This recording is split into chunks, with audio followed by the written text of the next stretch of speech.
Malo malau malia ho eiki pe amalele ia e Tonga kotoa pe mo mea mai ki ho mo polo kalama ko ia pe mo e RTTI I he polo kalama Tonga e ko e ta folau ki fe. Ko e fia fini foki ko e fia fi moni te ia ko na hongo folo ma ansi o wanoa wa fa. Toi pe ko lele ia te ko Radio TV Tonga International ki a te ko e ki apina. Ko e tau Penolo ko ia I he fia fini o tau kau whatahai pe mo e whakamau malolo ko loia filia wipi. Pe he foki ki a loia lau pet sentoli pe mo tau political analyst ko I kanitani ai po aki mai a loia ana fifita ori ori fototopo I he fiafini. Kau tangata malo mo tau mao a e fiafini. Yo, malo tau mai fiafini. Ko ia mo fefe hake. Malo pe ki toe. Malo pe kei toi. Ko ia.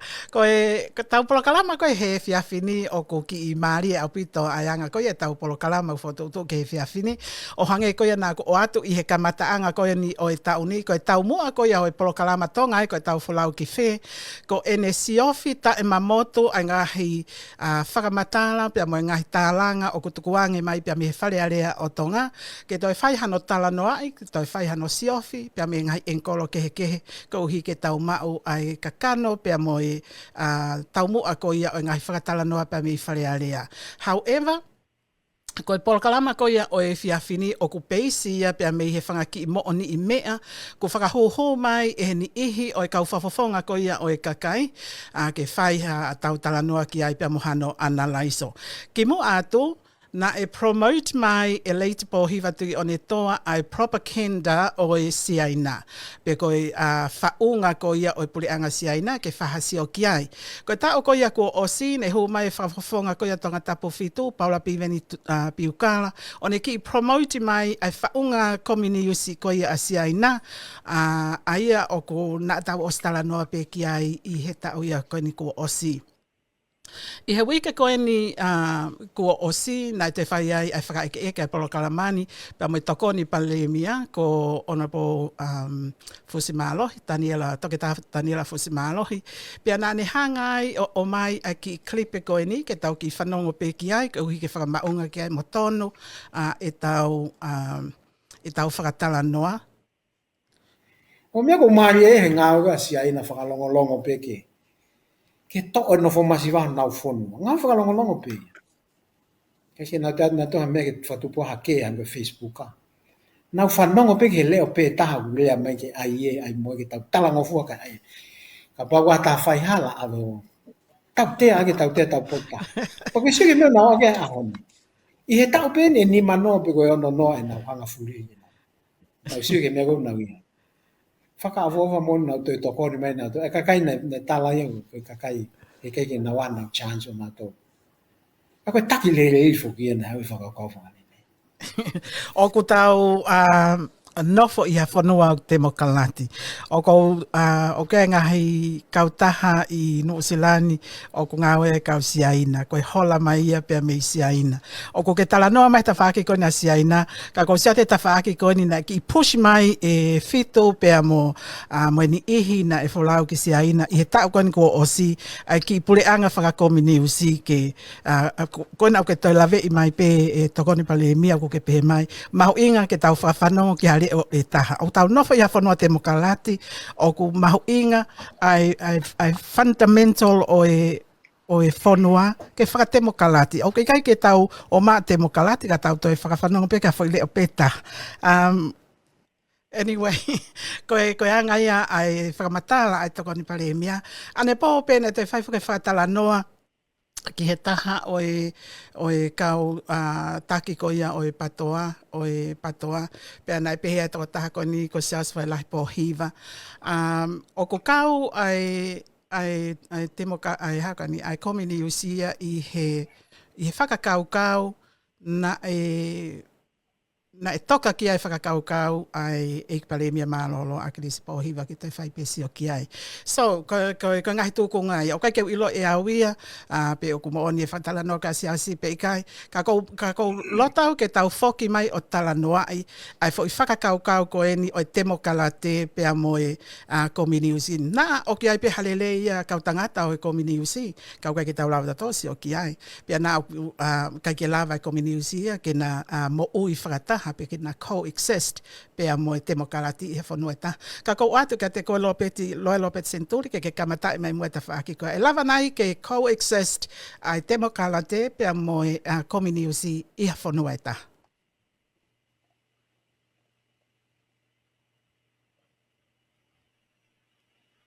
Ki one mai ho telefoni e. Ono monia nea, o ko kore ke uhu whanga he whakatapu, ka ata ke ukawat ke po kalama e whiawhini.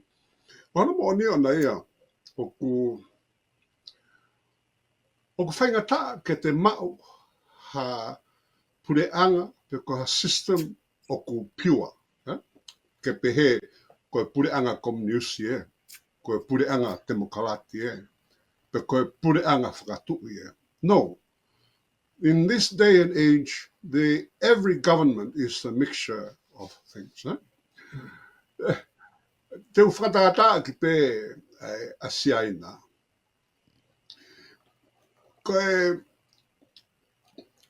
taha nau kautaki ko Deng Xiaoping. Ko Deng Xiaoping tahi wa fitu walu na ne hanga introduce a system for all asiaina o na neui ko capitalism with a Chinese characteristics. You see? This is what he did to China's economy. Na hanga pe, retain pe a political system of a communist country, ka ko economic koe whanua became a capitalist economy. Aki koe ni, he introduced the 4 modernizations. He modernized agriculture, industry, education, and science and defense. What's your going to hanga modernize agriculture? Na ne hanga ia o whahi, o wahe, ai madui, ai mea koe na lere mai koe Mao Zedong, his whanonga fulu tūpu, he communist system, ai fhoi, koe area koe na whamai, it was one huge unit. Where everyone is accountable to the central government. Hanga e Deng Xiaoping o wahe, ai farming units into individual holdings. Pe anga rewa mawhai i individual farmers to have more say in what he does and how much he produces. When people became more, with more responsibilities and more trust, they produced a lot more. The same thing with the industrialization. Hanga e Deng Xiaoping o li riu a economic system koe whanua o made it attractive i he ngahi manufacturing industry, tata whita me Amerika mo Europe. Ka toa ngahi big manufacturers, whether it's the technological field or Coca-Cola, or they went to China. They built manufacturing industries in China because of what? Cheap labor. Cheap labor. But the out of Ratauha toki isote made in China. But the out of Ratauha little toys made in China. That is what Deng Xiaoping planned. He created the system that allowed the US industries to migrate to China. Pero ngahi industries ko ia na nauhanga langa i hake a ekonomika ko o siaina. O eni o au ki tuunga ko whenga Trump ke put tariffs i he ngahi imports me sena. Ka ko imports ko ia, ko imports pe me he kautaha America that are manufacturing in China. You see? Even though it's a communist system politically, it manufactures in the capitalist system. Yeah? The People's Liberation Army, military, military Ogiaipe and ngahi hotel pe a military. Waipe airline near a military. Waipe ngahi apiakoi a military. You see how self-sufficient it is? And that's what Deng Xiaoping did.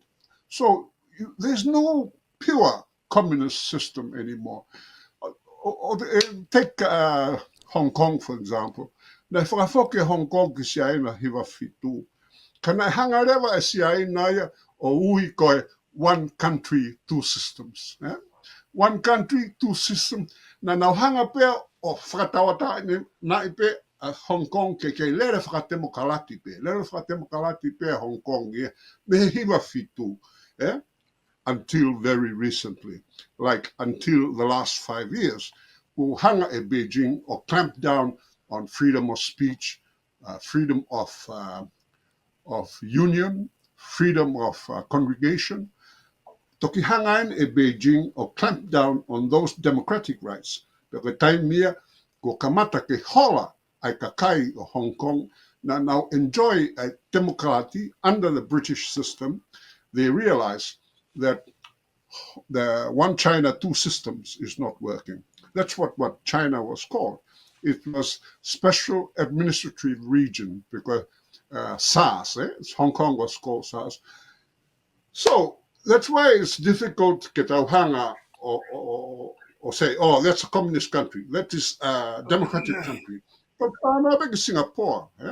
Well, Singapore yang na hanga Lee Kuan Yew, Singapore mantui na pati me Malaysia because of the race ethnic violence. Na attack kau Malaysia ai kau siaina. Declare independence never Lee Kuan Yew mo kau siaina or made Singapore an independent country.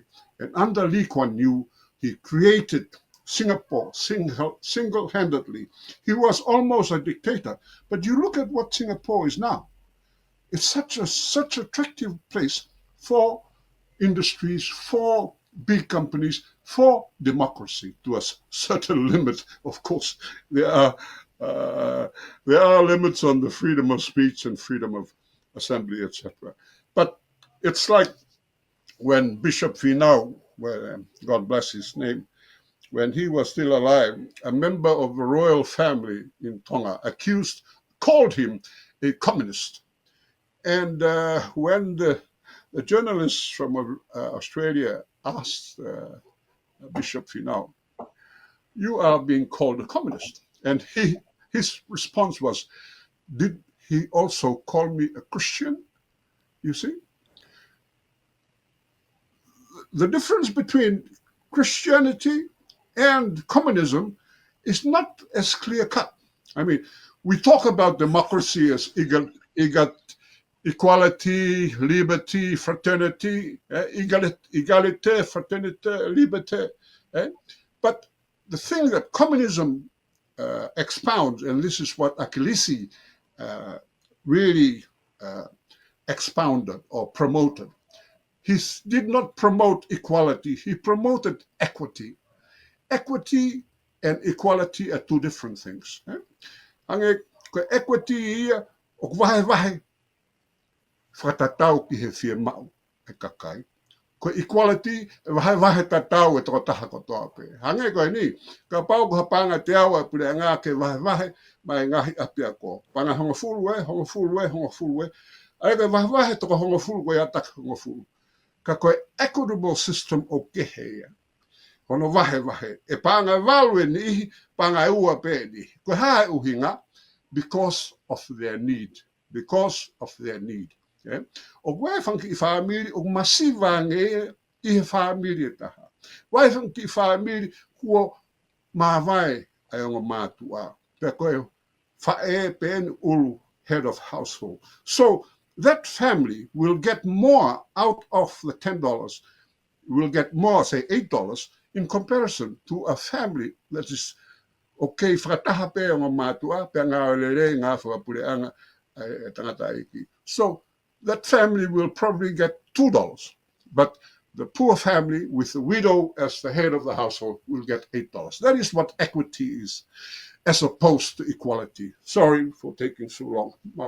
Koia, malo apita e lo pete ko ke mana tu pe e ka te fehu i ki he pale mia malolo ki a klis e au o ato ai fehu ko ni ke ni hanga fa mahino mai ai taha o ngahi poutori ki ko vai tatau pe mai tanga tai ka te au o ku hala ia o ke kai ko vai tatau ko vai tau so ai ko mi ai na ko ke tala no mai ki ai but anyway tau kolasi mange ka feel e malava ke mo ui pe coexist ai temokalate pe a moe community o ko ilo pe o ke hana ngahi makaturi ke ua ka ke ki lave mai ke tawhaki ko ia.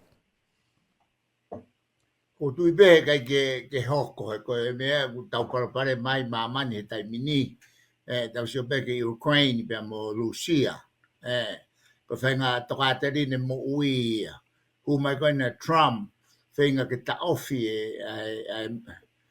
sure Trump ke si mate e kakai what 400,000 people dying ka pau koe na tula ia o community ka fe unga ia mo ui a tangata ke fu whaka auha fu ka kaita o lahi pe he for the sake of what ko kusio ia koe ke komi pe kona mo ni pe lawa lo pe di o kui ai pe mahalo e u tokate ni o kulele ia ko mea koe ke tau adopt mai it's more like an autocracy ai koe kulupu pe o lunga te nau inasi lahi so tau ai maa pe koe anga tau nofo koe motu me tere pe ai o nofo pe wai pe kulupu nofo i olunga wai pe me hoko mo kulupu e taha pe to kui leo ki tau tolu koe mea vare how in the heck te nau ui pe he ki tau tolu koe mea vare being stupid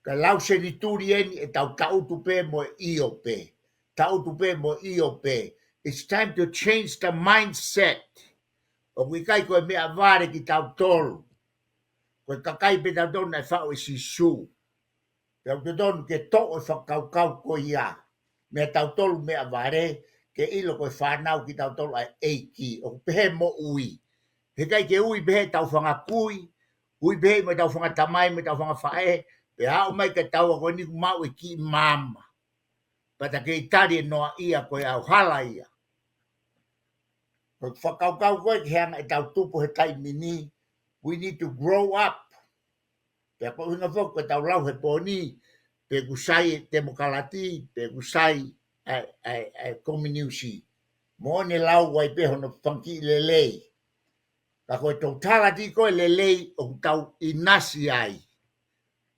americani nusila asteleria ngai fonua demokalati ko ia europe ko sistemia o don ke tau unu ko ki ai ko pure ko e Tokotaha ku osi hono taimi osia hei kai ta ko pure whakakulupu ko hinga ko ha he te nau kei maintain ni pe nau tolu ko ha me hoko e ahoni ko te hau e whanau ene afio ke minister ki muri for what reason o kui pe ka kai tonga ia ke nau whai ngā au e ko ia it's very discriminatory ko ne whanau e toko whia ko tamai ko ni stu tone he kai kia hapure i Tonga e whakataha pe ke whamiri e taha to ka matakari e taha pe ko hau kainga pe taha and yet with all ai ka kai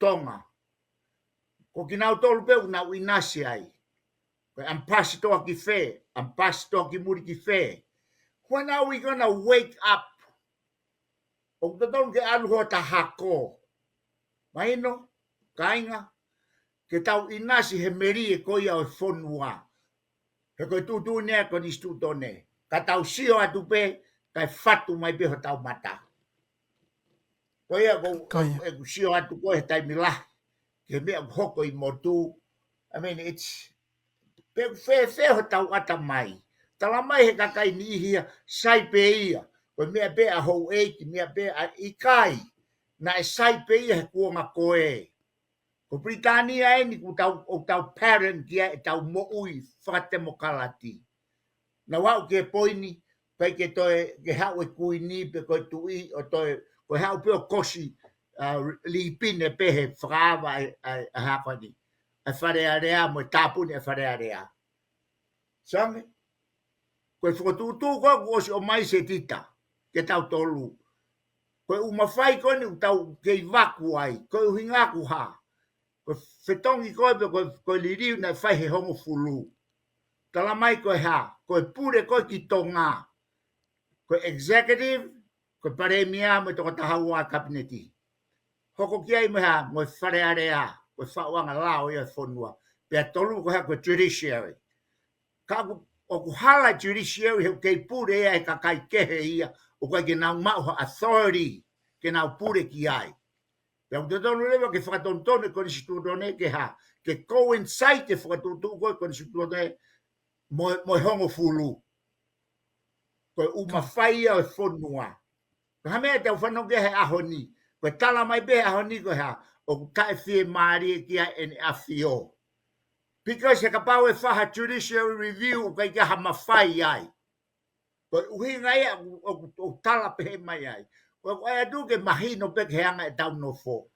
Koe whakatutu fo o ia kau te tonu ke liriu ko nisitone ke ha. Ke coincide mo whakatutu ko ia o hongo fulu. Ka whetonge hongo fulu, kai kei nofo pe umea noa ia ia. Koinu kei mawhai pe ene a whio ke ne tāpuni wharearea. Ke mawhai whe ia. Ka koe hunga vau kei oanga he konistu tone pa whai ai whe pak. Li liu e konistu tone ke tuha mo tāu mo whakatutu koe ha. Mahalo koe kupu tolu noa pe koe tolu taha, kai ke uilo. O tala mai, koe whatunga ia o whonua, ai koe nau mau e mawhai ki he whonua. Paremia mo kabineti, wharearea mo judiciary. Ka tutonu ke whahano whakatonu au pita a judiciary. He unau pure ka kai kia hataha, ha komiti, mo kau whafafonga ko ia wharearea, e kau he u komiti ko ia, peke owa soa ai u komiti ko ia. Kei whai te riha pe Tokotaha, ke tukuange, mo whakanofo.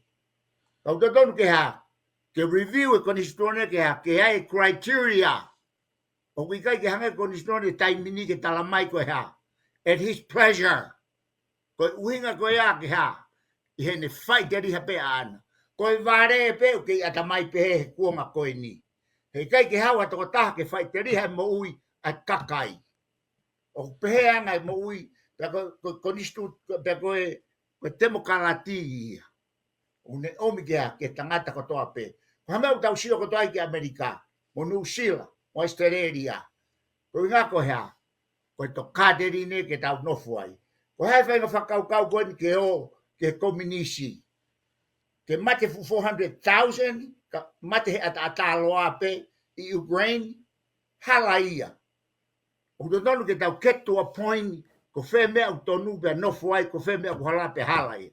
Lewe malama. Mala apito e whio i kani o kou mahino i pia o koe definition o e democracy o tau whaangawe aki koe pule anga o whao e kakai mai kakai always for the people. Pea kou tui pia o toi ai pia mo definition o e communism pe koe communiusi. Ka ke hanga mua o whawhai kei mai o ngā koe ni pia ke toi tari mai pe a whihu i koe ni pe e malava ke coexist ai ongo whaunga pule anga koe ni ia fo i whanua i ta. Malo se dita. Koe ni uku vaeua e tau polokalama toi pe hawhoua. Ka koe talanoa mo i whenga koe ke te ako mi he ngahi political ideology mo political theory. O te alu ki ta ia o hu kia university tau e tolu pe tau e wha i he te undergraduate ospeko ia pa mahalo te ai te tana kia te tau e ua in masters and then maybe te tana kia i ha tau e nima doing a PhD i he topic pek o i ni o political theory. Aia koe tala noa whikau atu mo issue koe ni o ku complex. Pe te whenga pe ke whakaiti i he ki taimi kou toi whakatatau ki he ilo a aku ne ongo it's only a small element. Ko ho whehui pe e malawa ke coexist ai communism mo democracy o whimau ke toi ki loloto ange e tau whakakaukau ki ha whehui pe he koi communism hangi ko whakamatala alo peti ko os develop ai whi whakakaukau pe koi theory of communism over time. Koi whakakaukau mo theory o democracy ko develop over time ai theory ko ia. Ka pau te tau whakakaukau ki he practical application o ahoni, ki he whaunga whakapolitikare a siaina, mo e whaunga o gui he ahoni koe mea koe liberal democracy. Aia mahalo koe uhinga ia aho whehui pe malawa ke coexist ai ongo version o political theory ko ia. He tau ohake eni ai talanoa ai ngahi politicians e ni ihi a Tonga, whikau aki mo e nau manakoa ki he whakakaukau o theory koe o whaunga politikare a siaina. The short answer is Chinese political governance structure and liberal democracy cannot coexist. He was iai ai whai kehe mahino ia I he ongo system ko ia. The Chinese political governance system koe hybrid hanga whakamatala lo peti koe hybrid ia o communist theory o whakakau mai giai ai capitalism. Ka koe capitalism whokia na tupu hake ia I he malu o liberal democracy. Because capitalism becomes alive based on competition. O kamata ke sio asiaina ki he Ikai ke compatible ia nautolu pe ai one party system communist rule, a political system, mo e nau capitalist economic system of whakapipiki ki ai. It's starting to unravel. Mahino pe ai out of poverty ai lau miliona ia asiaina. But if you look deeply, o hiai ngahi palopore mau kamata asiai. But the main difference was single party rule, authoritarian rule ko asiaina, o ku Ikai ki compatible ia mo liberal democracy o ne malanga I mai a competition of policy ideas in a pluralist political environment. Ai a multi-party or elections-based, ai a koe loto e kakai. That's the main difference, and that is why he gets in a lava or compatible. Kataki keu ki foki pe ke kamata polo kalama ai uhinga o tau topic he ahoni. Ko me ain o go whakatonga ai. Hu mai pure anga fo o ko eni. Pena e mo polo kalama mo e tokon pare mia o ahoni ki mua pe fai e fili pare mia. Pe koe whehui pe iai hanau prioritization ki he reform ai whaunga whakapolitikare a Tonga. Pe koe ne whakamatala, koe ne tari koe iyo. E whai e priority ke whai ha wakai ki he reform. Koe ni ko nau pure anga. O se whiri pare mea, whiri kapineti ko nau pure anga. O hangea ke te au, o nau whakaehi me he whakamatala koe e prioritize ai tala noa ki he reform. Pea lolo Tonga ai holo mui koe me he tala noa reform, ko o hake ai manakoa ia ki he whaunga kehe, ai au communism. It doesn't make sense. Ai o mahino ka te au, o Ikai ke whai ha manakoa ia ki he liberal democracy structure, kai whai e manakoa ki he Chinese hybrid communist capitalist model.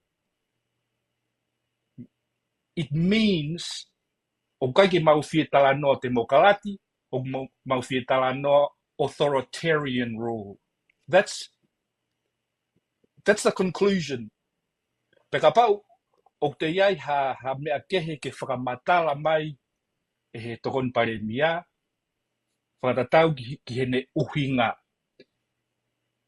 he koe talanoa koe ki benefit koe o Chinese governance model, o whakapipiki mai a communism mo capitalism, ko si whai research a kakai poto a mamani o mahino, a slow down a economy a siaina, a suppression of voices, a to'oi ngahi freedoms, koe income disparity o kamata ke asi.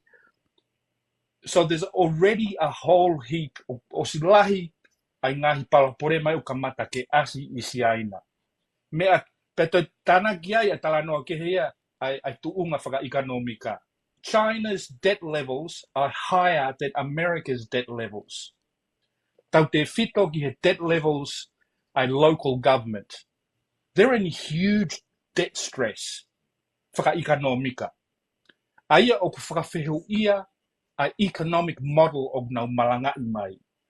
Pe ukai rewa ke mahino kia te au, koe hā o ku talanoa ai kau politicians i Tonga e ni ihi, o poupoui mo advocate mai ke pehe koa o gai ngahi lerei i he system koe, lolo Tonga o nau tala mai o wikai ke toi whia mau ke toi whaiha tau talanoa reform, ki he whai halanga whanonga na tau hau ai based on democratic principles. Kia aue, that's the key question. Mahalo se dita. Mahalo apito i kani. O ku maari apito anga mo whakatara noa lopeti. O ko whakakaukau whoki ka pau o ku ulelei apito ekonomika asiaina. Pea lelei apito mo nau whonua. Koe whai whehui e taha, koe hānei uhinga o ku au kolo mai ai kau siaina ke ngai whonua temo kalate o kauai a Tonga. Ko Tonga e koe whonua masiva, but why Chinese come to Tonga?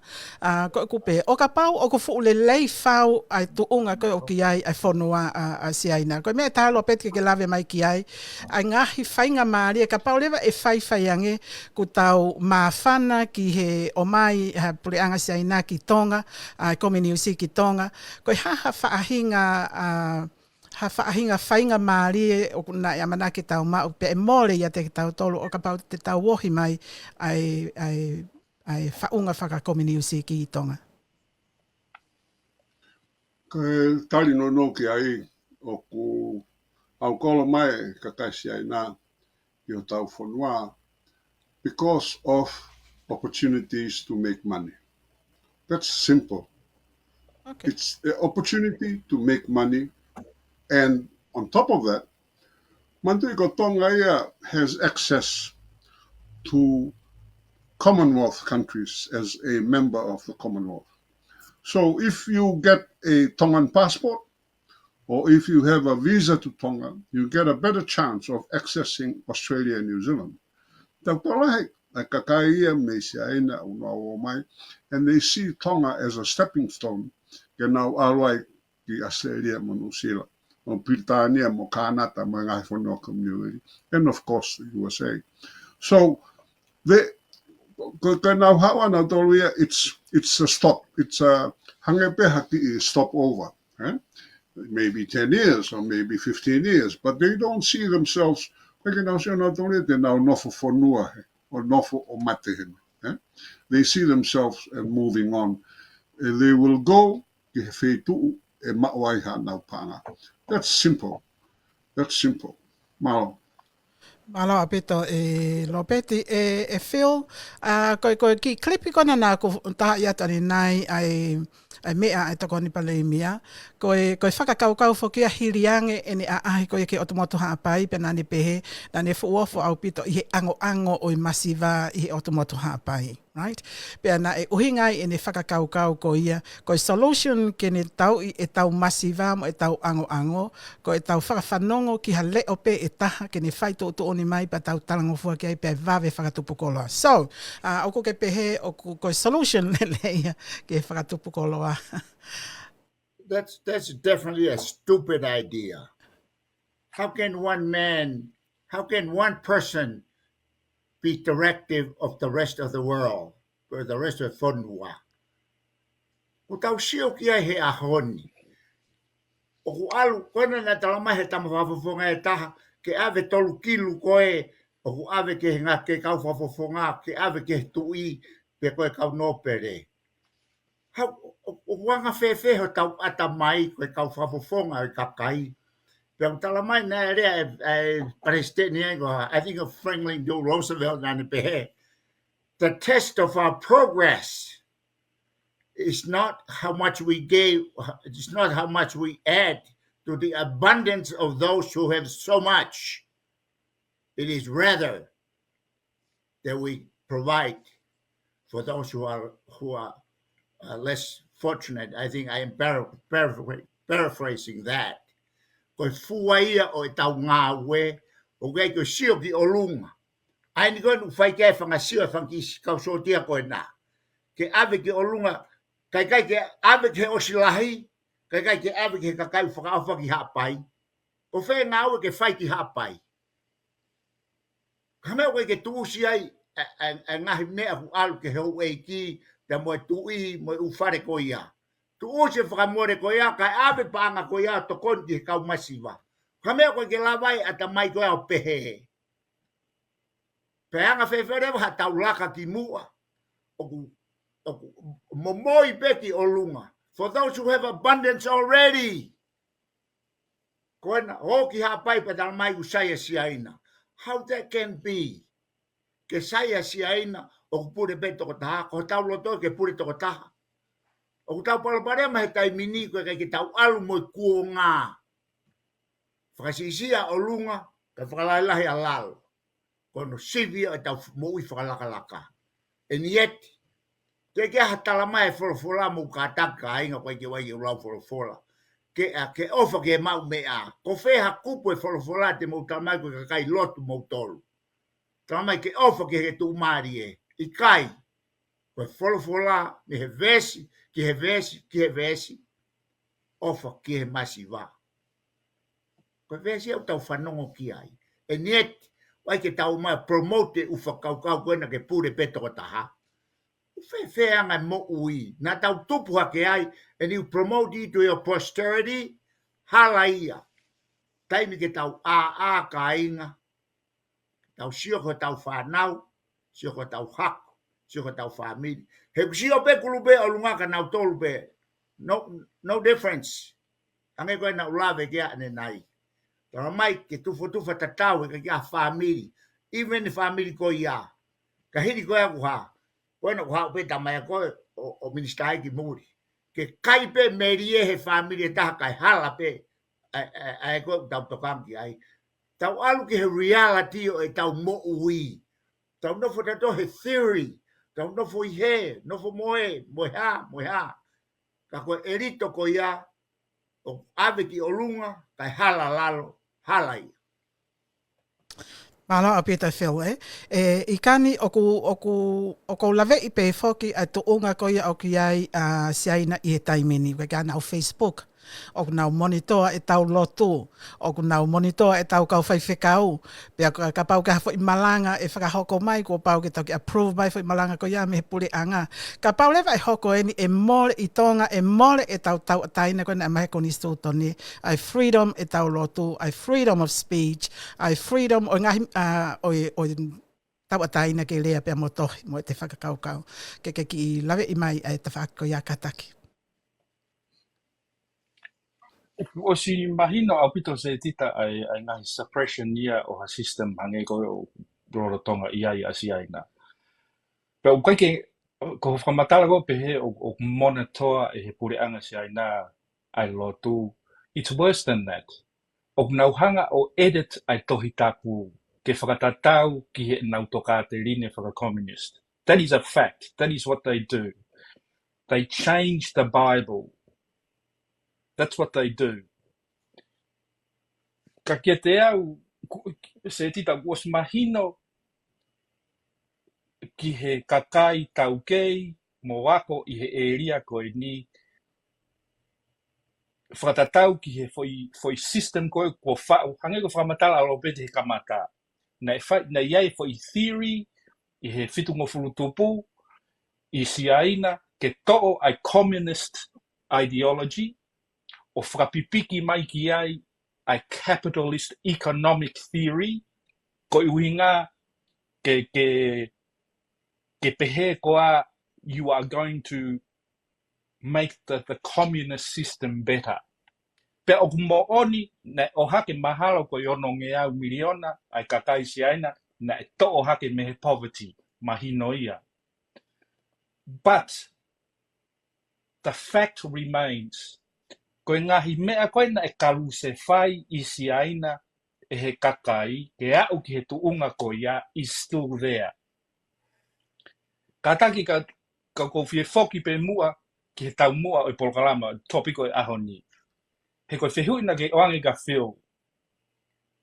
Whekau aki mo e manakoa koe ki he fo I whakakau ke pure peha Tokotaha. Kia te au, I he whanongo koe ki he public statements ai Deputy Prime Minister. Koe attractiveness pe koe manakoa koe ki he system, mo fie talanoa koe ki he lerei koa o kumau me he system whakasiaina. Koe mea koe manakoa ki ai, in my opinion, koe mau ha whaunga o oange ki ai e mawhai ke pure with no competition. That's anti-democratic, liberal democratic. Aia, o hangegi te au, o kamata ke asi, ai fo I tō onga, o e toi whakawhehuia mai, o e toi o mai ha ngahi kautaki kehe ke compete mo nau tōru. That is what's concerning, or disturbing, kia te au he whanongo koe ki ngahi talanoa ko ni. Ko e Minister Polisi o e aho ni, ki mua pea hu o Minister na iei ene talanoa, whekau aki, mo e lerei koa ai communist system ko asiaina. Hu mai o Minister Polisi, ai ene public statement ke pehe, tene ue ene mawhai ke ta ofi, hato e talanoa demokalati hataha. Ko foi tō onga ta tau ia. Ko talanoa koe ke pehe koa, ko tuunga whakaikanomika asiaina o lerei ko uhinga ia o tau o nau manakoa koe ki ai, hala ia. The aid ki Tonga, o laka mamao a aid a Australia, which is a liberal democracy, ki Tonga, more than China. The reason why o wafe ai tokolahe kau politician koe ko Tonga pe, politicians of the Pacific ki he aid koe asiaina, neongo o si ange ia I he aid o mai e Australia, koe uhinga o koe ke whakawhihu ia mai e siaina ia pe ave ki whe paanga ko ia. The controls are less. So, tana katoa ia, ki au koe asenita o the agenda, aia koku asi mai, kia te awe koe foi, oku asi mai pe foi tō onga, ai manakoa ki he authoritarianism. That's why you would go and promote that kind of ideology. Malo se tika. Wow. Ko toi pe maha ko mala ala foi ta whake ko ia. Te hata ku loto ke o mai hane whakakaukau, ma whakatalanoa he foi ta whake ko ia. La Peti? Ia, ku whanapea point out, koe laki alu koe ki siaina koe kore tokoni.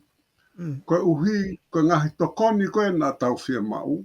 Nā kai ke lava ia o tāri, nā kai ke tāri e Australia mo New Zealand mo Britania. And these were infrastructure aid. Ke tanu e haa ngahi hala, ngahi wafu, mala e wakapuna. These are the infrastructure things that we were looking for, especially after 1611. And China was willing to do that funding. And not only for Tonga, it was also for other Pacific Island countries. And we are talking about the early 2000s up until the end of 2019, 2020. And now, Australia and New Zealand realized their mistake in not saying yes to our requests for infrastructure help. They are now approving requests for infrastructure. Ka kuhanga but you see, Australia's aid and New Zealand's aid now directed here what we call into the soft into education, health, and those type of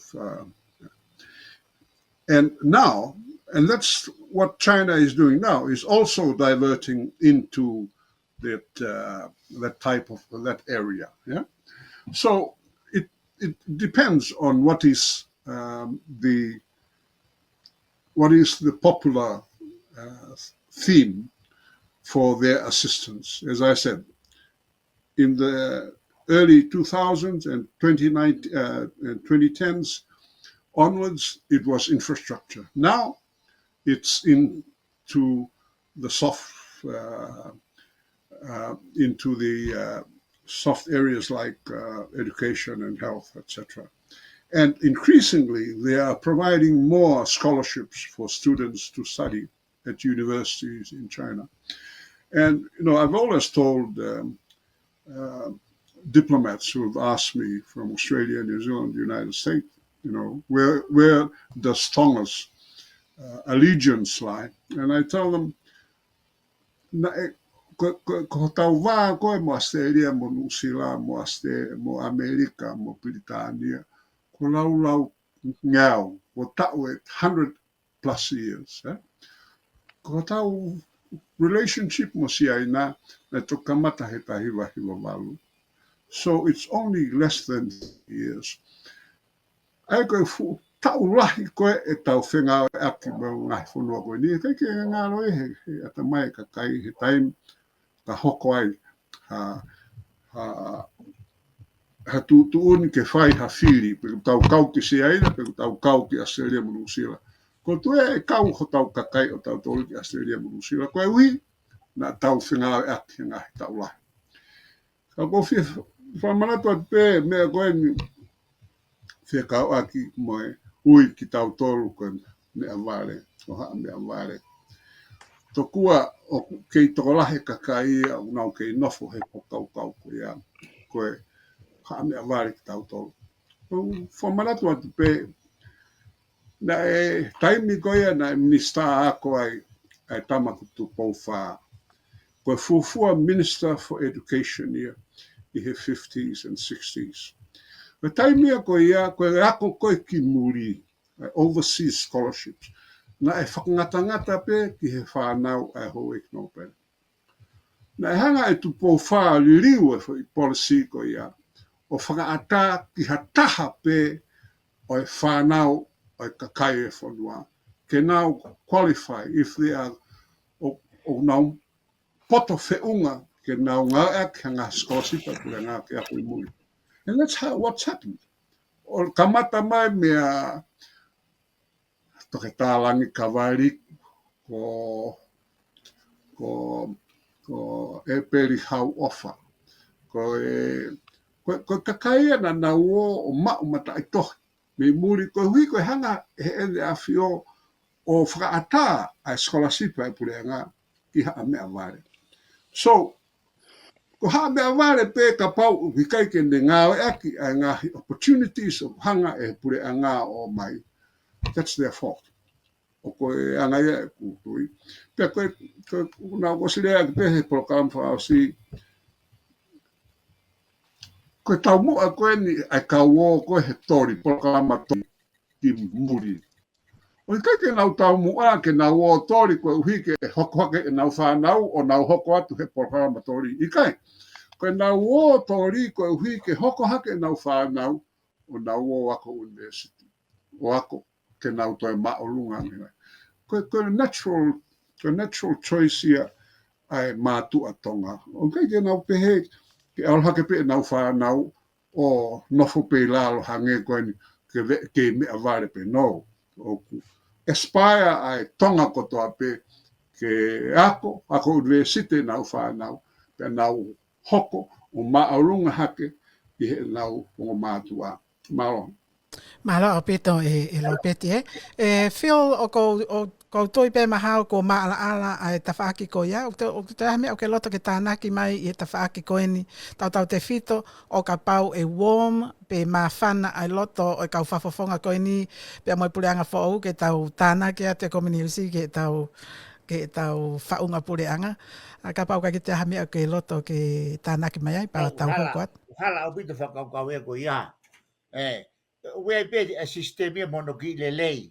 But the totality of the systems, both hapani community pe mo demokalati, stay he demokalati. E ai pe hono ki vai, e ai pe mono ki no, ka no fuai. Ka koe mea ko tokanga atu ki ai ke hau koe na tola he kausi ai na. I have nothing against ke si kainga koe a whakamone more, pai ke a ku rota tau whihia. Ka koutui, o toton ke a e kau whafofonga, a ke uhinga koe ni. O koe tonu ke toi whakasisi a citizenship koe o ange ki matakari koe ia. Ua o ko tokanga atu ke whatunga o e whanua ki he kaha u. O tonu ke enek te halao ke ha koe whalearea o Tonga, koe full-blooded Tongan. Ko ilo pete nau whenga ke ha judicial review, koe uhinga o ngā discriminatory. But Tonga is so small of an island, what exception ia ki ai lao. So, o ko hoha atu ke tawhako ia, then in 20 years or 30 years from now, however ngahi hako ko ia, can they run ho tau whanua. Concerning, and nothing about them. Pai ke uhinga pehe. Ka ko toka ngātu he te tau alu ki tau tolu. Ka ko hae hoko atu he kaha u. Ka ko tolu lewa ke whatu ha u lao. Ke malu ia ko tau ki kāinga. Ka ke lava ke whanga pe e ki kāinga Tonga. O whatu pe. He ulawa pe Amerikanu kai toi lava tahe o Palestine. Tere Palestine. Koe muri mai pe koe ha. Ikai. So, pau te tonu ke tau sio ke ta whako ia, ke tau sio loloa ke ka au, ke te tau alu, ka koha mea hoko tau whako, mo tau whako. Poini maho inga ia. Poini mātua ki maho inga ia. O te tonu ke whai ke hasio. I kani hanga moa o whakamaapopo mai tau polo kalama ko ia he whiawhini. Ka ke whakamaapopo mai i he ki fo move whakahistoria ko ne hoko he ahoni, ko e whakahoko ha press conference, ai whakaanga, pia mei whare area foki. Ke te tau tōru. Ko e anga maheni foki, ko e press conference pe ai pule anga lolo Tonga, but today, ne hoko ai press conference ai kau whaai whakaanga pe koe pule anga koe no sovaleni. I ene pehe, koe ngahi mea kotoa pena e tukua ki nau tolu ki ai he pule anga motua talo e na humai, he pule anga whaou, talo e na humai pule anga whaou, na rebati ia i he press conference kon he ahoni. Pea ka pau na mohanga manatu, ina o mai foki e he whafofonga e he tokoni pale mia i he mawhaka eke, e nau humai ki he moi, na iai e whaingau e tae whakalawa i e tahataha. Na e tae kotoa ia i he press conference koe oi ahoni. So, what do you think ki he whai move whakahistoria koe ni miha tau whalearea? Malo se tita. Oku, it's amusing. He koe uluaki te u focus au ia he media. Ko whanongo atu ke he ngahi whehui na e tuku atu ki he timi a sovareni. Whewheka e ngahi whehui e ni i. Pea tautou eke. Kia te awia, o ko whakawhehui e awia ko hea o toki tāri ai ke oua te nau pureanga ka toki eke atu ngahi whehui na o ston ke nau ilo ke eke he taimna nau pureanga ai. So, Exactly. I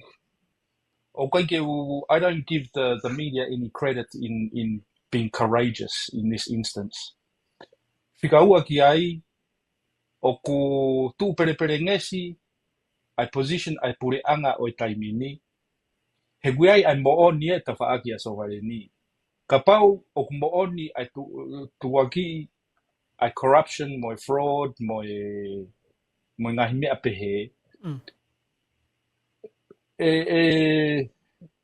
ilo lerei pe ilo peti mo feel koe whaunga ke awa ke whakamau anga. Pe ka pau koe tala noa mai pe nai whai hala, nai whai kai haa. If that's all you do but you don't prosecute it, then it's just hot, empty air. Pe ka pau o ku hu mai ai kulupu a sovereigni or litigate in our defense in the media where of course kamata I accusation here from both sides, political sides. Yeah. Talamai te whaagoe, nei whai hala, talamai te whaagoe, nei ke whai hala. And the only way to address it is take to the courts. Pe hoko mea ko ia pe Ikai. So it's just political grandstanding. Ka kia te awia, ko re son mahu inga taha nau mau e au he aho ni he press conference ko ia. Ko e vai ai media. They should have asked these questions while they were in power. Why do it now? It's like they're not in power anymore. Hopefully they're this courageous asking whoever is in power. Whatongia fogia a media ke o whahairi fia whoever's in power and ask the tough questions then mamataime toki eke ngai whehu pehe ia he osi ai pure anga ko ia. Malo se. Koia, moni au pito ia. Lo peti pea mo wheo mo ki comments mai peo te kai o se tau taimi, ka mo ki comments mai pe I he press conference. Io, ke mea kona e hoko ka pau ko ha whehu I loto whare a rea. Ka pau ko whakamatala na whai I loto whare a rea. Ke whehu I peha me mipa whare a rea pe a tāri mai he. Pare mea e aho I he taimi ko ia I loto whare a rea. O ku ia, o ku malu ia e he lao. You will not be prosecuted. You are not permitted get the alo prosecute. Ka koeni, na I whai ani outside of wharearea in a press conference. Pe hanga rewa he tokotaha koe o kuke lau I kovi I o kata ki ai ke ne whakailo koe ka pau une pehe o kuke hanga o tukuhifo ia. So, that's the risk o ku whai e he ongo whahai. If you bring something out in public, in a press conference, then make sure you have your facts right. Ke whakapapaui o ku mooni ho o ngahi whamatala. Ke iku whailo koe. Ka pau na ke whai pe koe e wharearea he kai ke whailo, kai ke ngofua ke whailo koe. Koe, hopefully they will... Uinga na lahi ai hao a feel e lo peti. O ku mooni Na e nau rea a feel I loto whareare. Ikai e gato. Ai, now, whanongo kaki ai, o ku pehe pare mea, his facts are correct, and that he can stand up in court. Well, we'll see. Ka pau e whakailo. Eta. Malo. Koia. Ka ke he wheo atai peke ke whakaos mai ai rewa. Whakakaukau. Ke mo o ko na kata na ki whanongo he hapa ni he hapa na conference Press conference is? Oni te wa ne afi. So na kai ke freely ke whanongo ki. But anyway, ko wange ko lave ko tari ai ane nai. Where were they about 2 or 3 or 4, 5, 6 months ago? Ko hea ko toki taaki hake he taimini. Ai mea koe whatongia e o nau tolu ke taaki he taimi koe nai oko ai. And to me, ta koe na nau ilo pe, ta koe o si ai pe whakaukau ki ai, kai ke o hake. Pe ka paurewa o whimau ke awe ke whakamau anga, pe awe ke whakamau anga. All of a sudden, all umea kani toki hake, toki asi hake umea kani, and yet they knew all along. So, ke te au, it sounds like collusion. They know about these facts, and yet forgoing at the time they occurred. And now they are in power, or they lost power. Now they are bringing it up. And the question, where were they 3 years ago? Where were they 6 months ago? Koini tako was ilo pe ume ko ilo me falaki kai ke omi whakawhare area ai u hala ko ia. So ko kusio atu ia ko ki ai. Ko haku toki ai ake ai he nau hoko o paoa. Ko haku toki o hake ake ai he feminista motua ai u mea koe ni ngari whihala ki, and yet all along, na nau nofo mai pe mai u mea koe ia. So, Ko ia, na nauna fo pe mo ia kana kai ke whehu i he ka whafunga, pa kai ke whehu i he media. He nai whai pe mo nau press conference e tunga he tau koni ko mariu atu. but that, But anyway, they know how to be initiated by the media. Kono uhinga e nau wharearea ke ha, to protect the right of its population. Ko uhinga e te alo wharearea. O kai ke te alo wharearea ke te toi sio ki he hou eiki, pe koe mea vare, pe koe toi hai. Ko te alo wharearea ke te hanga protect a right for the constituency ai ko te alo whakafofongai. That's your job. That's your primary job as a member of parliament. ko ia. A whamalo at ka te kololo pet sentori loea a Phil, ia behe whakate koe i kani he kau mai ke polokalama koe whiawhini. Polokalama maari au pito pito, ai whakatala noa pa ko whamalo tai ka te motol, ta tau siahu kau o whātu. Alo, Pito. Oh, that. Malo. Koe katanga ia mau polokalama, pea moe Tonga e ko e tau wholau ki whe, pea moe kau tangata koe ni, pea kou whamalo tai ka te motol, malo e tohi mai, pea malo ki kau whafofonga, i he nau kau mai ki polokalama koe ia oi whiawhini. Ko e tau polokalama koe ia a pongi, ko e Setitors Podcast, a pongi ia, pea mei he ono. Kai kehe, look after yourself, he whiawhini, ka tau toksio, i he e whiawhi a pongi.